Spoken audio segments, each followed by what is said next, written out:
Bonjour, bonjour, bonjour. Très heureuse de vous retrouver une fois de plus dans les chroniques du docteur Gaël. Bon début de semaine à tous, bon réveil matinal.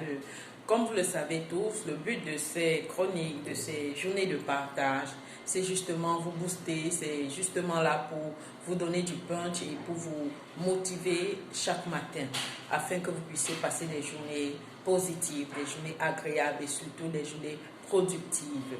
Aujourd'hui, un sujet quand même assez spécial, on va dire, car on a très souvent cette habitude d'avoir, je vais dire ça comment, on a toute la volonté du monde, on a la détermination, on a la niaque comme on dit, mais il arrive souvent des jours où on n'a pas le punch, des jours où on a envie d'abandonner, des jours où on ne se sent pas au top, des jours où on se sent écrasé par des challenges, écrasé par les difficultés, des jours où on veut complètement tout laisser tomber.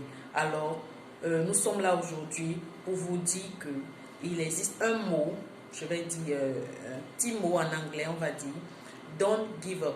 En fait, ce mot ici, c'est pour nous faire comprendre que quelles que soient les difficultés que nous rencontrons, quels que soient les challenges que nous rencontrons, sachant que le succès est au bout de l'effort. Le succès est au bout des échecs. Lorsqu'on subit des échecs, on doit savoir comment prendre cet échec. On doit savoir comment transformer cet échec en opportunité. Comment transformer les challenges en opportunités. Ne nous disons pas que nous avons échoué et que tout est fini. Non. Toi qui traverses des moments difficiles, toi qui est cloué sous un lit d'hôpital, qui est terrassé par la maladie, sache que il y a un mot, ne pas abandonner. Il ne faudrait pas abandonner, car tout dépend de toi et tout dépend de cet être, mais tout dépend de toi d'abord. Ça dépend de ta façon de penser, tout dépend de tes pensées. Quelles pensées tu introduis dans ton esprit? Quelles pensées? Est-ce que ce sont les pensées défaitistes? Est-ce que ce sont les pensées d'échec? Est-ce que ce sont les pensées de désespoir? Non, non. Sachant que tant qu'il y a la vie, il y a de l'espoir, comme on le dit souvent. Mais en plus, c'est très vrai.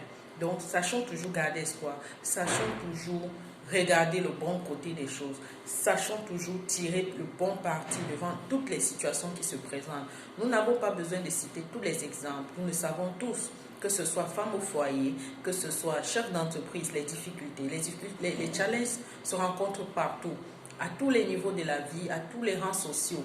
Donc, il faudrait qu'on puisse être des personnes là qui sont des personnes déterminées, des personnes qui ne se laissent pas abattre, des personnes qui voient toujours la solution dans chaque problème ou des personnes qui voient toujours l'opportunité dans chaque challenge. Si la vidéo t'a intéressé, merci de liker, merci de partager et surtout de ne pas oublier d'activer le bouton notification. Rendez-vous dans nos prochaines séances. Ciao, ciao, merci.